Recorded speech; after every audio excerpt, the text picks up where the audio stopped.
चलिए अब हम लोग पढ़ लेते हैं सब्जेक्टिव क्वेश्चन। क्या, चलिए सब्जेक्टिव क्वेश्चन क्या है? लखनऊ और रामपुर से बिरजू महाराज का क्या संबंध है?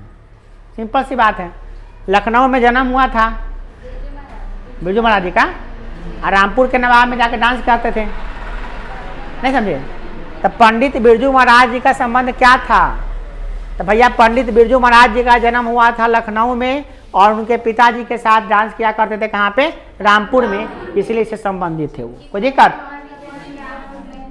हाँ, लखनऊ में बिरजू महाराज जी का जन्म हुआ था और बहनों का जन्म रामपुर में हुआ था। ये बड़ी अच्छी बात है ना ये भी। हाँ कहिए। हाँ तो बता रहे थे क्या कि इनका गहरा संबंध, मतलब संबंध देखिए यहाँ पे कह रहा है किस चीज़ से है। तो बिरजू महाराज जी का संबंध इससे कैसे? तो एक तो बिरजू महाराज का जन्म हुआ था लखनऊ में, इनकी बहनों का जन्म हुआ था रामपुर में, मगर ये भी संबंध है क्योंकि बिरजू महाराज जी डांस किया करते थे कहाँ पे? रामपुर के नवाब के यहाँ, उनके पिताजी डांस करते थे, तो ये भी बात है। अला है, रामपुर के नवाब के नौकरी छूटने पर हनुमान जी को प्रसाद क्यों चढ़ाया गया? क्योंकि रामपुर के नवाब के नौकरी छूटने पर हनुमान जी को प्रसाद इसलिए चढ़ाया गया कि भैया महाराज जी तो चाहते नहीं थे कि हम डांस करें, और 6 साल की उम्र में नवाब को पसंद आ गए थे कौन? बिरजू महाराज जी। अब बिरजू महाराज जी कहते थे कि भैया हमको डांस नहीं करना, मन नहीं था, और बच्चा था, बच्चा थोड़ी ना होता है, मगर क्या करे जाए, महाराज कह दिए कि भैया कि 6 साल की उम्र है उसे मतलब नहीं है, लड़कावा डांस करने आएगा तो पिता को भी नौकरी रहेगा। हाँ, लड़कावा डांस करने नहीं आएगा तो पिता की नौकरी भी खत्म, और उनका नौकरी भी फिक्स कर दिया, लड़का का भी नौकरी फिक्स कर दिए थे। छोटा को नवाब थे कि पगला थे, समझ में नहीं आ रहा, बच्चा दिखाई नहीं दे रहा था कि हाँ बच्चा है, कम से कम उसको छोड़े, 6 साल के बच्चा को डांस करवा रहे थे। अभी होता तो जेल में डाल देते उसको क्या 6 साल के बच्चा से डांस करवा रहा है, जेल में नहीं डाल देते उसको, क्या है कि नहीं? और FIR करके जेल में डालवा देना चाहिए, है ना? बताइए, तो छोटा सा बच्चा डांस करवा रहा है, नवाब कहीं होगा ना उसको तो बहुत दिक्कत तो ये बेचारा परेशान हो गए थे। कौन? उनकी अम्मा भी, उनकी मम्मी भी नहीं चाहते थे कि डांस करें, उनके पापा भी नहीं चाहते थे कि हमारा बच्चा डांस करो में, तो हम ही डांस करिए रहे में जाके, इहो जाके डांस करें, नहीं चाहते थे। मगर अब क्या कीजिएगा, फंस गया बेचारा छूटने के बाद अच्छा लगा, चलो बेटा नहीं जाएगा तो ये नौकरी नहीं जाएगा, ठीक है अच्छी बात है, जाने दो। बड़े छूट गया नौकरी, हनुमान जी के प्रसाद से चढ़ाए, कहे भले आप आई वाला को टालतू, जालतू जमालतू, आई वाला को टालतू, चलो बढ़िया बात है। अला है, नृत्य की शिक्षा के लिए पहले बिरजू महाराज जी की संस्था से जुड़े, और वहाँ किसके संपर्क में आए? तो पहले जुड़े किससे? हिंदुस्तान है जिसके जुड़े, दिल्ली में हिंदुस्तानी डांस म्यूजिक से जुड़े। किसे? दिल्ली में हिंदुस्तानी डांस म्यूजिक कंपनी जो थी उससे जुड़े, और वहाँ पे काम किससे मिले थे? वहाँ पे कपिला जी से, लीला कृपलानी से मिले थे, और के संपर्क में आए, जो काफ़ी अच्छे मददगार साबित हुए। हाला, किनके साथ नाचते हुए बिरजू महाराज को पहली बार प्रथम पुरस्कार मिला था? तो उनके चाचा जी शंभू महाराज जी और उनके पिताजी दोनों डांस कर रहे थे, और उन्हीं के साथ वो भी डांस किए, तो उनको प्रथम बार पहले पुरस्कार मिला था। नहीं, चलिए अला है, बिरजू महाराज के गुरु कौन थे? तो उनका संक्षिप्त परिचय दीजिए। तो बिरजू महाराज के उनके पिताजी ही उनके गुरु थे, और वे एक अच्छे व्यक्ति थे, अच्छे व्यक्तित्व वाले व्यक्ति थे, अपना दुख को किसी से बताते नहीं थे, बहुत ही हंसमुख और बहुत ही मिलनसार आदमी थे, बहुत ही लोगों के लिए काफ़ी प्रिय थे वो। और 9.5 साल के थे जब ही उनके पिताजी ने क्या हो गया की मृत्यु हो गई, और उनके पिताजी इतने अच्छे थे कि अपने बेटा को पढ़ाने के लिए भी क्या किए थे? गंडा बांधने के लिए पैसा लिए थे। क्यों? क्योंकि तुम आज से मेरा स्टूडेंट हो, तो स्टूडेंट की तरह तुमको सिखाएंगे, बेटा की तरह नहीं, ठीक है ना? तो इस तरह से होता है। तो कहीं ना कहीं एक दिखाते हैं कि स्टूडेंट और टीचर के बीच में क्या संबंध होता है, यह भी देखने को मिला। बिरजू महाराज जी के नृत्य की शिक्षा किसे और कब देना शुरू की थी? तो बिरजू महाराज ने नृत्य की शिक्षा किसको दी? तो बिरजू महाराज ने नृत्य की शिक्षा दी थी रसीम जी को, करीब 56 साल की उम्र। जब 56 साल के हो गए तो वो आसपास में जो भी डांस सीखते थे तो वो लोगों को खोज लिए और वो डांस कराना सिखाना शुरू कर दिए 56 साल की उम्र में, है ना? बिरजू महाराज के जीवन के सबसे दुखद समय कब था और संबंधित का प्रसंग व्याख्या की। देखिए, सबसे दुखद समय तब हुआ जब उनके पिताजी का मृत्यु हो गया। 56 साल के उनके उम्र में उनके पिताजी की मृत्यु हो गया, जिस समय वो 9.5 साल के थे। ऐसी स्थिति में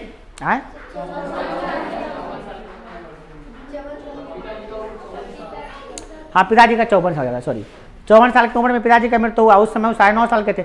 इतना बड़े दुख का पहाड़ ढह गया उस पर। एक तो 3 बहनों का खर्चा, ऊपर से माँ का दुखद स्थिति, एक तो अपने बेचारा के हालत खराब। तो इस तरह से मतलब इतना खराब दुखद स्थिति हो गया ना कि वो बेचारा को डांस करने में मन नहीं लगा था। और यहाँ तक कि वो बता दे इतना खराब स्थिति हो गया कि चाचा भी उसका साथ नहीं दे रहा था। तो इस समय से क्या हो गया, मतलब इतना खराब स्थिति मतलब कभी नहीं हुआ था।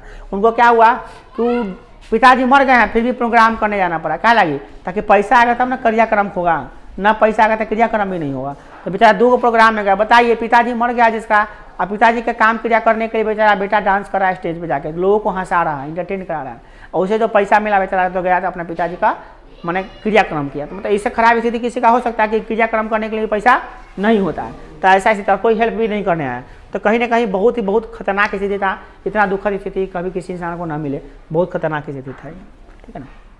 शंभू महाराज जी के साथ बिरजू महाराज जी के संबंध पर प्रकाश डाली। शंभू महाराज जी के साथ बिरजू महाराज जी का संबंध उतना अच्छा नहीं था। शुरू में जब उनके पिताजी थे तो डांस करने जाते थे तो कुछ सीखते थे उससे, मगर बाद में जब उनके पिताजी की मृत्यु हो गया तो कोई चाचा उसका झांकी पाने भी नहीं आया। तो कहीं ना कहीं कोई हेल्प उनको नहीं मिला। बचपन में ही महाराज का मतलब बचपन में थोड़ा सा हेल्प मिला था, बाद में उनको कोई हेल्प नहीं मिला। उनके चाचा जो थे कौन थे, शंभू महाराज जी, मतलब शंभू नहीं बमभोला टाइप का आदमी थे बेचारा। ऊपर से ऊपर दिख रहा कि एक डायन का अपराध लगा दिया कि भैया कि तूने मार डाली नहीं, ये उतना के बाद तो कहीं ना कहीं अच्छा आदमी नहीं थे, वो उतना अच्छा नहीं कर सकते। कलकत्ते के दर्शकों की प्रशंसा का बिरजू महाराज जी के जीवन में क्या प्रभाव पड़ा, नर्तक जीवन में क्या पड़ा। तो कहीं ना कहीं कलकत्ता में जो कॉन्फ्रेंस हुआ था उसमें महाराज जी जब डांस किए थे तो कथक डांस किए थे, उस समय सीख गए थे कथक डांस, इतना अच्छा किए थे कि प्रशंसा पूरे अखबारों में छप गया, चारों जगह जहाँ जहाँ जाइएगा वहाँ पे उनका टर्निंग पॉइंट, जीवन का टर्निंग पॉइंट हुआ। वहाँ से दुख के दिन बीत गया, सुख के दिन आना शुरू हो गया, क्योंकि लोग वो पूरे इंडिया लेवल पे छा गए कि कलकत्ता में इतना अच्छा डांस किया है, इतना डांसर है वो, तो कहीं ना कहीं पूरा छा गए। संगीत भारती में बिरजू महाराज की दिनचर्या क्या थी, तो संगीत भारती में वो जाते थे, 250 रुपया मिलता था उनको डांस सिखाने का, मगर उतना अच्छा नहीं था, फिर भी क्या करते, वहाँ से क्या करते थे, उस समय दरियागंज में रहते थे, जहाँ से 5 नंबर या 9 नंबर का बस पकड़ के जाते थे, कहाँ पे, भारतीय संगीत भारती में जाते थे, और संगीत भारती में जाके वहाँ बच्चों को डांस सिखाया करते थे।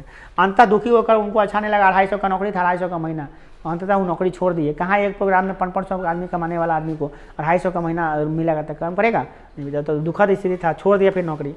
बिरजू महाराज को कौन कौन से वाद्य यंत्र बजाने आता था, बिरजू महाराज जी वाद्य यंत्र भी बजाते थे, सितार, गिटार, हारमोनिया, बांसुरी, तबला, सरोदा, सब बजा, सरोदा भी एक यंत्र होता है इसे बजाने उजाने वाला कुछ, तो ये भी बजाया करते थे। कहीं ना कहीं ये बहुत बड़े संगीतकार थे, डांस करने में माहिर थे, हारमोनिया गिटार उटार भी बजा लेते। इसमें जब तुमको कुछ बजाने आ जाएगा ना, तुम पैसा कमा लेगा। मान लो तुमको तबला बजाने आ जाएगा, तुमको रोज का 1000 2000 रुपया कमाई होगा कम से कम। तो बांसुरी बजा लेता है, अगर बढ़िया बजा लिया तो एक दिन में 1 लाख रुपया कमा सकता है, समझेगा, 1 लाख रुपया कमा सकता है। अभी एक आदमी को एक चीज भी नहीं आता है, अरे देखो एक साथ कितना चीज आ रहा था, क्या बात है, हाथ में कभी हाथ रख लीजिए तो अलग रख, तो बहुत शैतानी करे चीज होती, तो हंसी गया वहाँ पर। देखो अला क्या है, अपने विवाह के बारे में बिरजू महाराज जी क्या कहते थे। बिरजू महाराज जी क्या था, बिरजू महाराज जी का विवाह करने का मन नहीं था, क्यों, क्योंकि वो कहते स्थिति था खराब, क्या किया जाए, एगो पिताजी नहीं है, ऊपर से एगो तो मम्मी का बहन का खर्चा नहीं उठा रहा है, वो बीवी आ जाएगी तो उसका भी खर्चा उठाना, हाल खराब हो जाएगा। बेचारा शादी करने के मूड में नहीं था, मगर क्या किया, 18 साल की उम्र में उनकी शादी कर दी गई।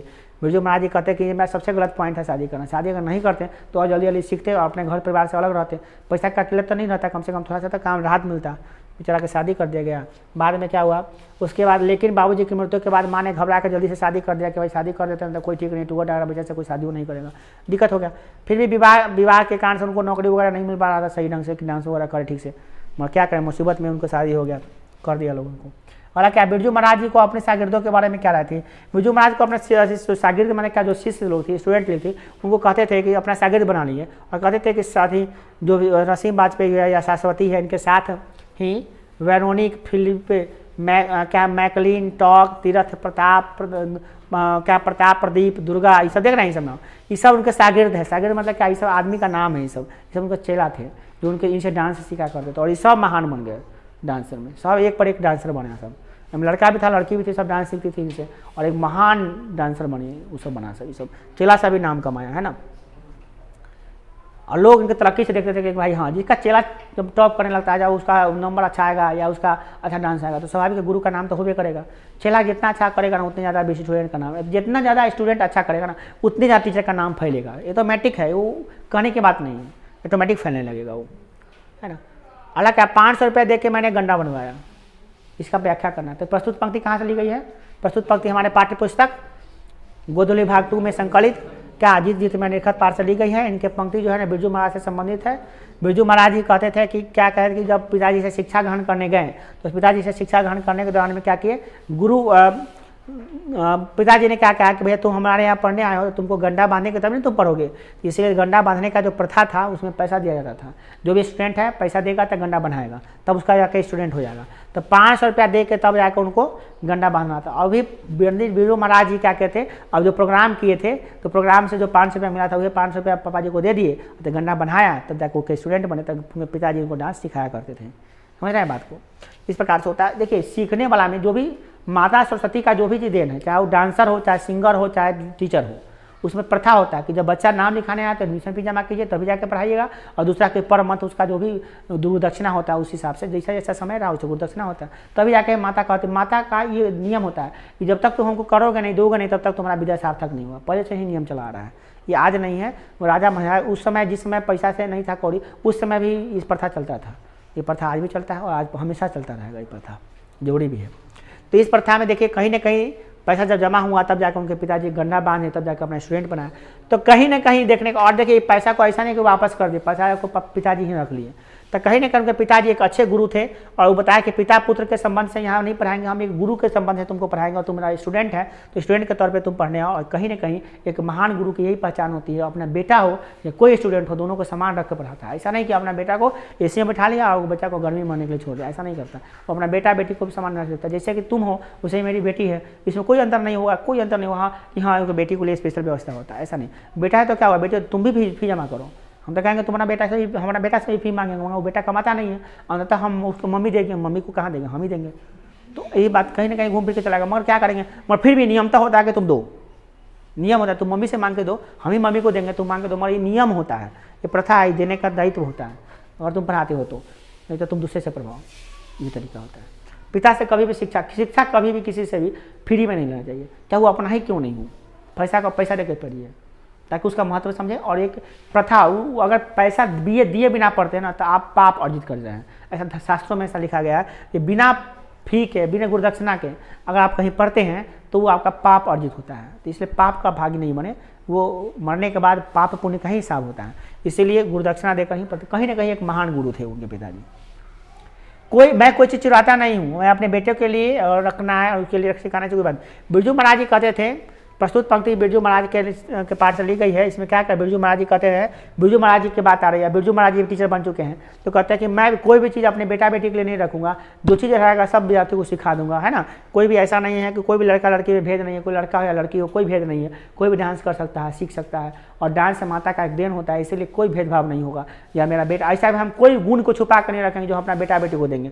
ऐसा नहीं होता कि इस को सिखा देंगे तो तेज बन जाएगा ना, खूब अच्छा डांसर करने लगे, अच्छा डांसर बन जाएगा, इसलिए कुछ छुपा लेते हैं। तो इनके मन में वो भावना नहीं थी कि ये कुछ छुपा लेंगे। कोई किनके मन में, बिरजू महाराज को कहते थे कि जो भी कुछ है मेरे पास सब स्टूडेंट को सिखाएंगे। ऐसा नहीं कुछ बचा कर रखेंगे अपना बेटा बेटी के लिए, कुछ को सिखाएंगे तो वो महान बनेगा, ऐसी कोई बात नहीं, सबको सिखा देते हैं। तो कहीं ना कहीं एक महान स्टूडेंट भी रहे और महान गुरु भी बनेगी, तो ये बहुत बड़ी बात है।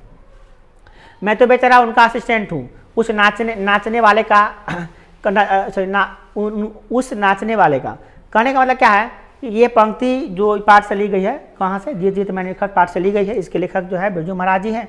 बिरजू महाराज जी कहते हैं क्या कि देखिए बहुत ऐसे लोग होते हैं ना, देखने आते हैं, मुझे देखते हैं, चाहते हैं, बहुत आशिक हैं हमारे, परंतु एक बार जान लीजिए वो हमको देखने नहीं आते, हमारे नृत्य को पसंद करते हैं। आदमी का पहचान उसके कर्म से होता है, रूप से नहीं होता है। हमारा कर्म है, हम अच्छा डांसर करते हैं इसलिए हमको लोग पहचानता है, लोग जानता है, और हमको लोग इतना लाइक करता है। क्यों करता है, क्योंकि मैं उनके दिल में बसता हूँ। क्यों, क्योंकि मैंने कर्म किया है, और कर्म करने का फल इंसान को मिलता ही है।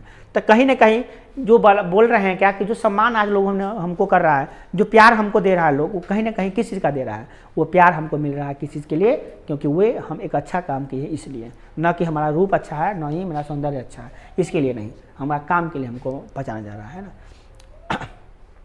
बिरजू महाराज अपना सबसे बड़ा जज किसे मानते हैं, सबसे बड़ा जज अपनी अम्मा को मानते हैं, क्योंकि अम्मा क्या करती थी, गलती सही को बताती थी, कोई गलती होने पर उनको डांटती थी, बताती थी तुम यहाँ पे गलती कर रहे हो। तो कहीं ना कहीं उनके जज कौन थी, उनकी अम्मा ही थी। पुराने और आज के नर्तकों में क्या अंतर है, पुराने और आज के नर्तकों में अंतर क्या है कि पुराने जो डांसर थे ना, वो कहीं भी कतनों खराब स्थिति में पढ़ लेते, डांस कर लेती थी। वो कतनों ऊंचा नीचा स्टेज बना हुआ है तो डांस कर लेती थी, कोई नखरा नहीं दिखाते कि ऊंचा नीचा है, डांस करने में दिक्कत हो रहा है, कहीं भी गया डांस करके एकदम हिला के चलाया। आप पूरा दर्शकों को खुश करके आता था। अब क्या आता है, डांसर से आते कहते ना यहाँ ऊँच नीच है, यहाँ लाइटिंग नहीं है, यहाँ पे ये नहीं है, वहाँ पे वो नहीं है, 10 को नखरा दिखाएगा, है ना। तो आज में और कल में यही फर्क था कि पहले के नर्तक जो थी वो अपने कला को दिखाती थी और कोई भी कमी वो दिखाती नहीं थी। आज के नर्तक क्या करती है, अपने जो स्टेज का कमी निकालेगी, अपना डांस का कमी नहीं निकालेगी। तो ये कहीं ना कहीं ये बहुत बड़ी बात है। 500 रुपये देकर मैंने गंडा बनवाया, इसका अर्थ क्या है? 500 रुपया देकर गंडा बनवाने का अर्थ ये है कि पिताजी भी अपने विद्यार्थी की तरह उनके साथ पेश आए। उनके पिताजी का वसूल था कि हम एक हमारा विद्यार्थी पर बन के पढ़ने आए, न कि बेटा बन के पढ़ने आए, ताकि हम उसको अच्छा ढंग से सिखा पाएँ। इसलिए 500 रुपये देकर वो गंडा बनवाए थे। तो आज के लिए इतना ही और पूरा पाठ हम लोग पढ़ें।